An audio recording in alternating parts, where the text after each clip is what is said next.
அதிகாலையின் அமைதியில் பை பரீஸ் வஸ்லிஹேவ். அத்தியாயம் 10. ஜெர்மானியர்கள் சோனியாவை எதிர்பார்த்து காத்திருந்தார்களா அல்லது அவள் தற்செயலாக அவர்களுக்கு எதிர்பட்டாளா? இருமுறை நடந்து பழகிய பாதையில் அச்சமின்றி ஓடினாள். அந்த பாழும் புகையிலை பையை வஸ்கோவுக்காக எடுத்து வரும் அவசரத்தில் களி பொங்க ஓடிய அவளால் ஒடிசல் தோள் மீது வியர்வை வடியும் சுமை எப்படி விழுந்தது? இருதயம் சுரீரென பாய்ந்த கொடிய வலியால் ஏன் திடீரென்று துடித்தது என்பதை புரிந்து கொள்ளக்கூட முடியவில்லை. இல்லை, முடிந்தது. புரிந்து கொள்ளவும் கத்தவும் முடிந்தது அவளால். ஏனென்றால் முதல் குத்தில் கத்தி இருதயத்தில் பாயவில்லை, மார்பகம் தடுத்தது. உயர்ந்த இறுகிய மார்பகம். ஒருவேளை இப்படி நடக்கவில்லையோ? ஜெர்மானியர் அவளை எதிர்பார்த்து காத்திருந்தார்களோ? அனுபவம் இல்லாத பெண்களையும் நீண்ட கால படைப்பணி ஆற்றுபவனும் வேவு வேலைக்காக பதக்கம் பெற்றிருப்பவனுமான அவனையும் அழிவு வேலையினர் தந்திரமாக ஏமாற்றிவிட்டார்களோ? அவன் அவர்களை தேடவில்லையோ? அவர்கள்தான் அவனை தேடிக்கொண்டிருக்கிறார்களோ? எல்லாரையும் பார்த்து கணக்கிட்டு யார் யாரை எப்பொழுது கொல்வது என்று திட்டமிட்டு விட்டார்களோ? ஆனால் இப்பொழுது வஸ்கோவை தூண்டியது அச்சம் அல்ல, கடும் கோபம். கண் தலை தெரியாத கோபத்தால் பற்களை நெருத்தான். அவன் விரும்பியது ஒன்றுதான், கொலைக்காரர்களை எட்டி பிடித்துவிட வேண்டும். அதன் பின் சந்தர்ப்பத்திற்கு ஏற்றபடி நடவடிக்கை எடுத்துக்கொள்ளலாம்.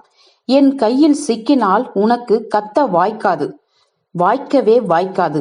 மங்கிய அடித்தடங்கள் பாறைகள் மேல் சில இடங்களில் பதிந்திருந்தன. ஜெர்மானியர் 2 பேர் என்பதை வஸ்கோ இப்பொழுது திண்ணமாக தெரிந்து கொண்டான். ஜெர்மானியர்கள் நெருப்பின் மறுபக்கம் இருப்பதாகவும் இந்த பக்கம் இல்லை என்றும் நம்பி அவர்களை நன்றாக கவனிக்காமல் விட்டதற்காக தன்னை மன்னிக்கவே அவனால் முடியவில்லை. தன் கவனக்குறைவினால் தானே. மொழிபெயர்ப்பாளி நேற்று தன்னோடு ஒரே பாத்திரத்தில் உணவை பகிர்ந்து கொண்ட பெண் கொல்லப்பட்டாள் என்ற எண்ணம் அவனை வதைத்தது. இந்த வேதனை அவனுக்குள் ஓலமிட்டது, துடித்தது. இப்பொழுது அவனை தேற்றக்கூடியது பகைவர்களை விரட்டிச் செல்வது ஒன்றுதான். வேறு எதையும் பற்றி சிந்திக்க அவன் விரும்பவில்லை. ரேனியாவை திரும்பி பார்க்கவும் இல்லை. எங்கே எதற்காக ஓடுகிறோம் என்பது ரேனியாவுக்கு தெரிந்திருந்தது. சர்ஜன்ட் மேஜர் ஒன்றும் சொல்லவில்லை என்றாலும் அவளுக்கு விஷயம் விளங்கிவிட்டது. ஆனால் பயம் உண்டாகவில்லை. அவளுடைய உணர்ச்சிகள் எல்லாம் திடீரென கட்டியாக உறைந்துவிட்டன. எனவே அவளுடைய நெஞ்சு வலிக்கவில்லை, குருதி பெருக்கவில்லை. அது அவளுடைய அனுமதியை எதிர்பார்த்தது போலிருந்தது. ரேனியா அது அனுமதியை தரவில்லை. எனவே இப்பொழுது எதுவும் அவளுடைய கவனத்தை திருப்பவில்லை. எஸ்தோனியா மாது அவளை பாசிஸ்டுகளிடமிருந்து மறைத்து வைத்தாளே, அப்பொழுதும் ரேனியாவுக்கு இந்த மாதிரி நேர்ந்தது.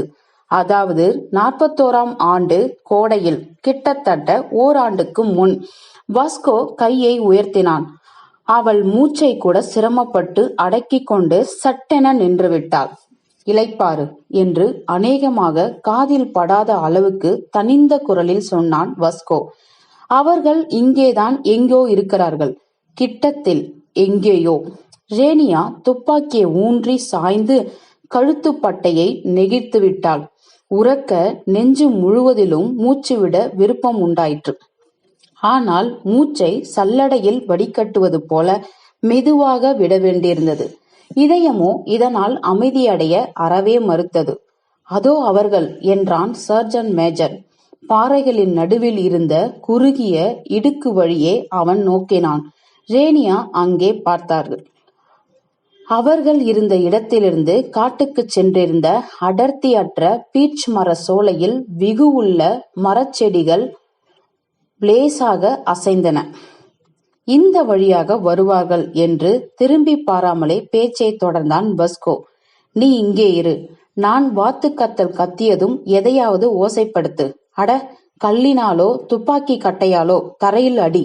அவர்கள் உன் பக்கம் பார்க்கும்படி. நீ மறுபடி அசையாமல் இருந்துவிடு.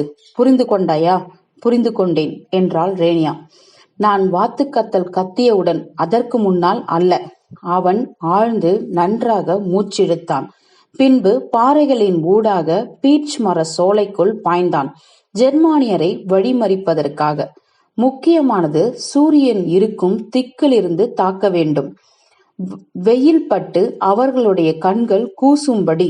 அடுத்தபடி முக்கியமானது, அவர்கள் முதுகு மேல் பாய வேண்டும். திடீரென்று தாக்கி வீழ்த்தி கத்த முடியாதபடி கத்தியால் குத்த வேண்டும். அவன் நல்ல இடத்தை தெரிந்தெடுத்தான். ஜெர்மானியர்கள் அவனை விட்டு விலகி செல்லவும் முடியவில்லை, அவனை கண்டு கொள்ளவும் முடியவில்லை. அவர்களோ மறைய வகையற்றவர்களாக இருந்தார்கள். ஏனென்றால் வஸ்கோவின் மறைவிடத்துக்கு எதிரே பீச் மர சோலையில் இடைவேளி ஏற்பட்டிருந்தது. இங்கிருந்து குறி தவறாமல் சுட அவனால் முடிந்திருக்கும் தான். ஆனால் வெடிச்சத்தம் மற்ற ஜெர்மானியர் காதுகளை எட்டாது என்று அவனால் உறுதியாக எண்ண முடியவில்லை. நேரத்துக்கு முன் சத்தம் கிளப்புவது நோக்கத்துக்கு பாதகமாயிருந்தது. ஆகவே அவன் கைத்துப்பாக்கியை சட்டென உறைக்குள் மறுபடி வைத்து அது விழுந்து விடாதிருக்கும் பொருட்டு உறையின் பொத்தானை போட்டான். தான் போரில் கைப்பற்றிருந்த பின்லாந்து கட்டாரி உறையில் சுழுவாக போகிறதா என்று சரிபார்த்தான். அப்பொழுது ஜெர்மானியர்கள் வசந்த கால தளிர்கள் தழைத்த பீச் சோலையின் திறப்பில் முதல் முறையாக வெளிப்பட்டார்கள். வஸ்கோ எதிர்பார்த்தது போலவே அவர்கள் இருவர். வலது தோளில் தானியங்கி துப்பாக்கியை தொங்கவிட்டவாறு முன்னே நடந்தான் நெடிது வளர்ந்த ஓர் அரக்கன். இருவரையும் கைத்துப்பாக்கியால் சுட்டி வீழ்த்த சரியான தருணம், அருமையான வாய்ப்பு. ஆனால் சர்ஜன் மேஜர் இந்த எண்ணத்தை மீண்டும் விரட்டினான். வெடிச்சத்தத்துக்கு பயந்தானால் அல்ல, சோனியாவை நினைத்து கொண்டதால். அந்த நினைவு வந்த பின் ஜெர்மானியரை சுழுவான மரண தண்டனையோடு விட அவன் மனம் இசையவில்லை. கண்ணுக்கு பதில் கண்ணு, கத்திக்குத்துக்கு பதில் கத்திக்குத்து, அப்போதுதான் பழி தீரும். ஜெர்மானியர் கலவரம் இன்றி விட்டாற்றியாக நடந்தார்கள். பின்னே வந்தவன் ஏதோ பிஸ்கோத்தை கூட கரவி உதடுகளை நக்கிக் கொண்டிருந்தான். சர்ஜன் மேஜர் அவர்களுடைய அடிகளின் அகலத்தை திட்டப்படுத்தி கொண்டான், கணக்கிட்டான். தனக்கு நேராக அவர்கள் வரும் நேரத்தை எண்ணி பார்த்தான். கட்டாரியை உருவினான். முதலவன் தாவி பிடிக்கும் தூரத்துக்கு வந்ததும் வாத்தை போல சுருக்கமாக 2 தரம் கத்தினான். ஜெர்மானியர் சற்றென அண்ணாந்து பார்த்தார்கள். அதற்குள் ரேனியா அவர்களுக்கு பின்னே துப்பாக்கி கட்டையால் பாறையில் தட்டென்று அடித்தாள். ஜெர்மானியர் சத்தம் வந்த திக்கில் திடீரென்று திருப்பினார்கள். அதே கணம் வஸ்கோ பாய்ந்தான். இந்த பாய்ச்சலை அவன் துல்லியமாக கணக்கிட்டிருந்தான். பாய வேண்டிய கணம், தூரம் இரண்டும் இம்மி பிசக்காமல் கணக்கிடப்பட்டிருந்தன. முதல் ஜெர்மானியன் முதுகு மேல் விழுந்து முழங்கால்களால் அவனுடைய முழங்காலை இறுக்கிக் கொண்டான். அந்த ஜெர்மானியன் மூச்சு விடவும் திடுக்கிடவும் கூட நேரம் கொடுக்காமல் இடது கையால் அவனுடைய உச்சி மயிரை பிடித்து தலையை பின்னே சாய்த்து கட்டாரியின் கூர்முனையை அவனது துருத்திய குரல் வலையில் செலுத்தினான். இப்படித்தான் கொல்ல வேண்டும் என்று வஸ்கோ திட்டமிட்டிருந்தான். ஆட்டை கொள்வது போல, பகைவன் கத்த முடியாதபடி ரத்தம் கக்கியவாறு கமரும்படி. குத்துண்டவன் விழ தொடங்குவதற்குள் வஸ்கோ கட்டாரியை உருவிக்கொண்டு அவன் மேலிருந்து குதித்து 2ஆம் அவன் பாய்ந்தான். ஒரு கணம்தான் கழிந்திருந்தது. ஒரு கணம் மட்டுமே. 2வது ஜெர்மானியன் இன்னும் முதுகை காட்டியவாறு நின்றிருந்தான். இன்னும் திரும்பிக் கொண்டிருந்தான். ஆனால் மறு பாய்ச்சலுக்கு வேண்டிய பலம்தான் வஸ்கோவுக்கு போதவில்லையோ, அவன்தான் கொஞ்ச நேரம் தாழ்த்து விட்டானோ தெரியவில்லை. அவனுடைய கத்தி ஜெர்மானியல் மேல் படவில்லை. குருதியில் நனைந்து சோப்பு போன்று வழுவழுப்பாய் இருந்த கத்தி ஜெர்மானியன் தானியங்கி துப்பாக்கியை வீழ்த்திவிட்டு தானும் நழுவி விழுந்து விட்டான். அசட்டுத்தனமாக முடிந்தது. தாக்குதலுக்கு பதிலாக கைகலப்பு, அடிபிடி சண்டை. ஜெர்மானியன் சாதாரண வளர்ச்சி உள்ளவன்தான். ஆனால் வலியவன், முறுக்கேறிய தசைநார்கள் கொண்டவன். அவன் உடலை வளைத்து தனக்கு அடியில் கிடத்தி துவைக்க வஸ்கோவால் முடியவே இல்லை. பாறைகளுக்கும் பீச் மரங்களுக்கும் நடுவே பாசி படர்ந்த தரையில் இருவரும் கட்டி புரண்டார்கள். ஆனால் ஜெர்மானியன் அப்போதைக்கு வாயை மூடிக்கொண்டிருந்தான். சர்ஜன் மேஜரை வென்றுவிடலாம் என்று நினைத்தானோ அல்லது சக்தியை வீணாக்க வேண்டாம் என்று நினைத்தானோ தெரியவில்லை. வஸ்கோ மறுபடி கூறி தவறிவிட்டான். ஜெர்மானியனை இன்னும் நன்றாக பற்றி கொள்ளும் நோக்கத்துடன் பிடியை தளர்த்தினான். ஜெர்மானியன் அக்கணமே துள்ளி எழுந்து தன் கட்டாரியை உறையிலிருந்து உருவி கொண்டான். வஸ்கோ இந்த கட்டாரி பாய்ந்து விடுமோ என்ற அச்சத்தில் அதை தவிப்பதற்கு தன் ஆற்றலையும் கவனத்தையும் அளவின்றி செலவிட்டான். விளைவாக ஜெர்மானியன் முடிவில் அவன் மேல் ஏறி அமர்ந்து வலிய கற்களால் அழுத்திக் கொண்டு கட்டாரி முனையை அவனது குரல் வலையில் பாய்ச்ச கடும் முயற்சி செய்தலானான். சர்ஜன் மேஜர் இப்போதைக்கு அவனுடைய கையை பற்றி கொண்டிருந்தான், தன்னை காத்து கொண்டிருந்தான். ஆனால் ஜெர்மானியன் மேலிருந்து உடல் கணம் முழுவதையும் கொண்டு நசுக்கினான். ஆகவே வெகு நேரம் இப்படி தாக்கு பிடிப்பது வஸ்கோவுக்கு முடியாதிருந்தது. வஸ்கோ இதை உணர்ந்தான். ஜெர்மானியனும் தெரிந்து கொண்டான். ஆனால் தான் அவன் கண்களை இடுக்கிக் கொண்டு பற்களை நெருநிறுத்தான். திடீரென்று அவன் துவண்டு விழுந்தான். மூட்டை போல துவண்டு சரிந்தான். முதலில் வஸ்கோவுக்கு புரியவில்லை. முதல் அடி அவன் காதுகளுக்கு கேட்கவில்லை. இரண்டாவது அடி கேட்டது. உளுத்த அடிமரத்தில் படுவது போன்ற சொத்தென்ற அடி. வஸ்கோவின் முகத்தில் வெப்பமான ரத்தம் தெரித்தது. ஜெர்மானியன் கோணிய வாயால் மூச்சு இழுக்க முயன்றவாறு பின்னே சரிந்தான். சர்ஜன் மேஜர் அவனை விலக்கி தள்ளி அவன் கட்டாரியை பிடுங்கி அவனுடைய இதயத்தில் குத்தினான். அதன் பிறகே திரும்பி பார்த்தான். படையினால் ரேனியா துப்பாக்கி கட்டையை குண்டந்தடி போல பிடித்தவாறு நின்றிருந்தாள். சபாஷ் ரேனியா, உனக்கு நன்றி தெரிவிக்கிறேன் என்று மூச்சு இறைக்க கூறினான் வஸ்கோ. எழுந்திருக்க முயன்றான், முடியவில்லை.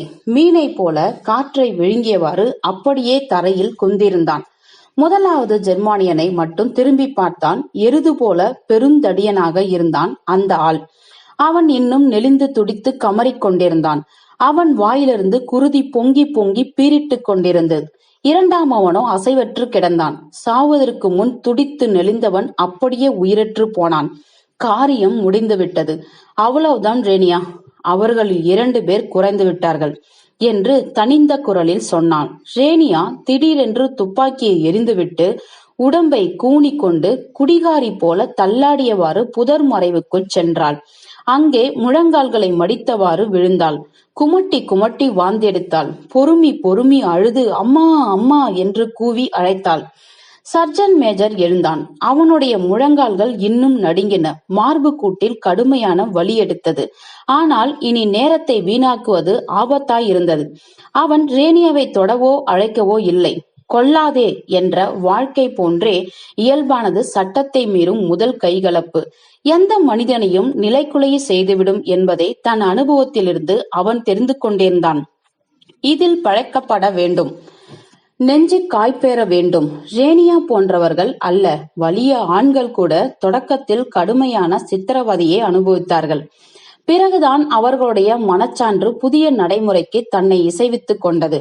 இங்கேயோ பெண் உயிர்கொலை மேல் வெறுப்பை இயற்கையான பண்பாக கொண்ட வருங்கால தாய் உயிருள்ள தலையில் துப்பாக்கி கட்டையால் அடித்தாள். இந்த குற்றத்துக்கு பொறுப்பாளி ஜெர்மானியர்களே என்று எண்ணினான் வஸ்கோ. அவர்கள் மனிதாபிமான விதிகளை மீறினார்கள். அதனாலேயேதான் இன்னும் சூடு ஆறாத உடல்களை சோதனை செய்து தேடிய போது அவனுக்கு அழுகிய பிணத்தை புரட்டுவது போன்ற ஆபாச உணர்ச்சி மட்டுமே ஏற்பட்டது. கமறுவதை நிறுத்தி அப்பொழுதுதான் உயிரை விட்டிருந்த தடியனின் சட்டைப்பையில் கிடைத்தது வஸ்கோ தேடிய பொருள். அவனுடைய புகையிலை பை. அன்புக்குரிய தாய்நாட்டு காவலர்களுக்கு என்ற சொற்கள் சித்திர தையில் பொறிக்கப்பட்டிருந்த சார்ஜன் மேஜருக்கு சொந்தமான புகையிலை பை. வஸ்கோ அதை கையில் வைத்து இறுக்கினான். பாவம், சோனியாவால் இதை எடுத்து வர முடியவில்லை. வழியை தடுத்து கிடந்த மயிரடர்ந்த கையை சோட்டால் விலக்கி தள்ளிவிட்டு ரேனியாவிடம் போனான். அவள் இன்னும் மண்டியிட்டு அமர்ந்து ஒக்காலம் இட்டு பொறுமிக் கொண்டிருந்தாள். அப்பால் போங்கள் என்றான். அவன் இறுகிய கையை அவள் முகத்தின் அருகே கொண்டு வந்து விரித்து புகையிலை பையை காட்டினான். ரேனியா உடனே தலை நிமிர்ந்தாள். அடையாளம் கண்டு கொண்டாள். எழுந்திரு ரேனியா. அவள் எழுந்திருக்க உதவினான். திருப்பி வேலிக்கு திரும்ப இட்டு செல்ல விரும்பினான். ரேனியா ஓர் அடி எடுத்து வைத்தாள். நின்று தலையை குலுக்கினாள். அடவிடு என்றான் வஸ்கோ. கொஞ்ச நேரம் வேதனைப்பட்டாய், போதும். இங்கே ஒரு விஷயத்தை புரிந்து கொள்ள வேண்டும். இவர்கள் மனிதர்கள் அல்ல, மக்களும் அல்ல, விலங்குகளும் அல்ல, பாசிஸ்டுகள். ஆகவே இவர்களை இந்த நோக்கோடு பார். ரேனியாவால் அப்படி பார்க்க முடியவில்லை. வஸ்கோவும் வற்புறுத்தவில்லை. தானியங்கி துப்பாக்கிகளையும் அதிகப்படி தோட்டாச் சுருள்களையும் எடுத்துக்கொண்டான். மது குப்பிகளையும் எடுத்துக்கொள்ள விரும்பியவன் ரேனியாவை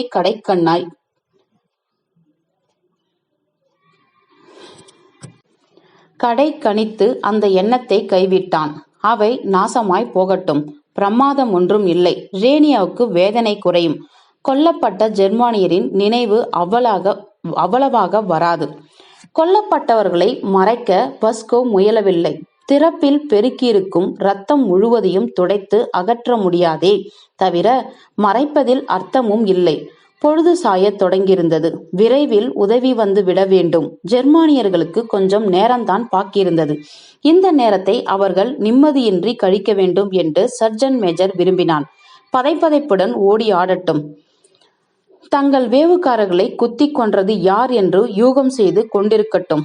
ஒவ்வொரு சலசலப்பையும் கேட்டு ஒவ்வொரு நிழலையும் கண்டு ஓடி ஒளியட்டும். முதலில் எதிர்ப்பட்ட நீர்க்கூட்டத்திலேயே சர்ஜன் மேஜர் முகம் கை கழுவி கொண்டான். கிழிந்த சட்டையை கழுத்துப்பட்டையும் சரிப்படுத்திக் கொண்டான். நீயும் உடம்பை கழுவிக் கொள்கிறாயா என்று ரேனியாவிடம் கேட்டான்.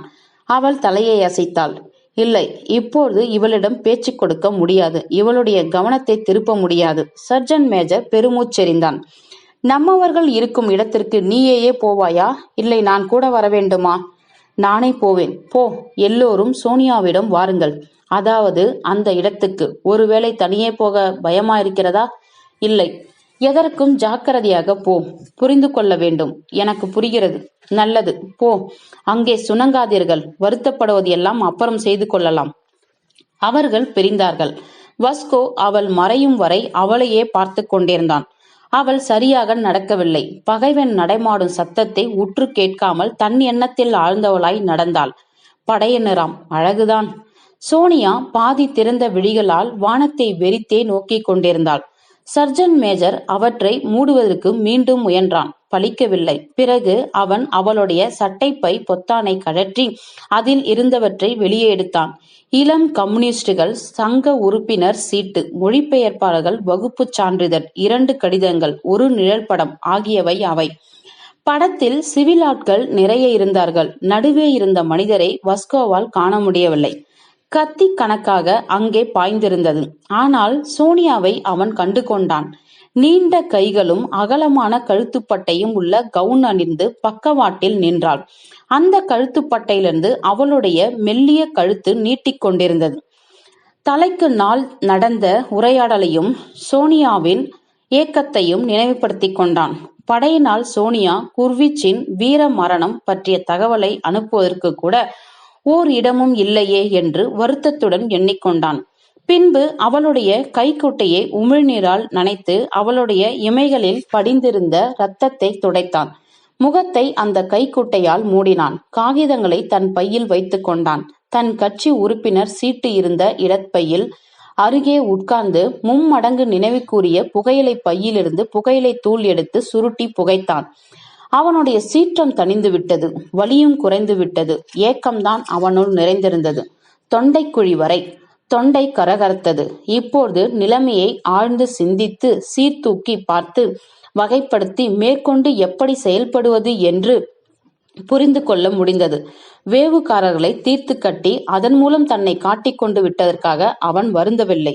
இப்பொழுது நேரம் அவனுக்கு சாதகமாக இருந்தது. இப்பொழுது அவர்களையும் ஜெர்மன் அழிவு வேலையினரையும் பற்றிய தகவல்கள் எல்லாம் வழியிலும் அஞ்சலாகிக் கொண்டிருந்தது. இந்த ஜெர்மானிகளை ஒழிப்பது எப்படி என்று படையினருக்கு இப்பொழுது உத்தரவுகள் கொடுக்கப்பட்டு கொண்டிருக்கலாம்.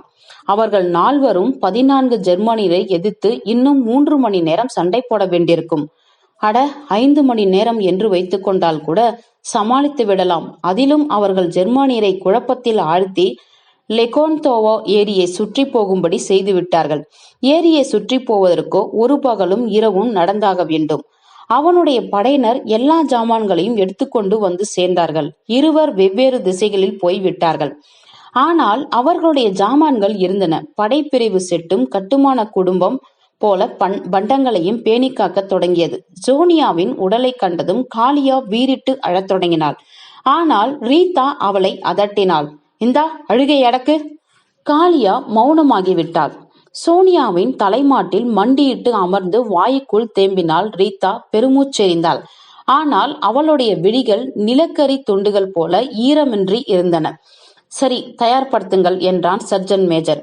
கோடாரியை எடுத்துக்கொண்டு, அட, இந்த மாதிரி சந்தர்ப்பத்தை எதிர்பார்த்து மண்வெட்டி கொண்டு வர மறந்துவிட்டான். புதைக்க இடம் தேடுவதற்காக பாறைகளின் நடுவே சென்றான். தேடினான், குத்தி பார்த்தான். எங்கும் பாறைகள். தோண்ட முடியாது. நல்ல வேளையாக ஒரு கிடங்கை கண்டான். கிளைகளை வெட்டி அடியில் பரப்பினான். திரும்பி வந்தான். படிப்பில் முதலாயிருந்தாள். எல்லா பாடங்களிலும் கெட்டிக்காரியாக இருந்தாள். பள்ளிக்கூடத்திலும் சரி, பல்கலைக்கழகத்திலும் சரி என்றாள் ரீதா. ஆமாம், கவிதை படித்தாள் என்றான் சர்ஜன் மேஜர். ஆனால் தனக்குள் நினைத்து கொண்டான், முக்கியமானது இது அல்ல. முக்கியமானது என்ன என்றால், சோனியா குழந்தைகள் பெற்றிருப்பாள். அவர்கள் பேரர்களையும் கொள்ளு பேரர்களையும் பெற்றிருப்பார்கள். இப்பொழுது இந்த வம்ச நூல் அருந்துவிட்டது. மனித குலத்தின் முடிவற்ற சரட்டில் ஒரு இழை காட்டாரியால் துணிக்கப்பட்டு விட்டது. தூக்குங்கள் என்றான். ரேனியாவும் ரீதாவும் தோள்களை பிடித்துக் கொண்டார்கள். காளியா கால்களை பிடித்துக் கொண்டாள்.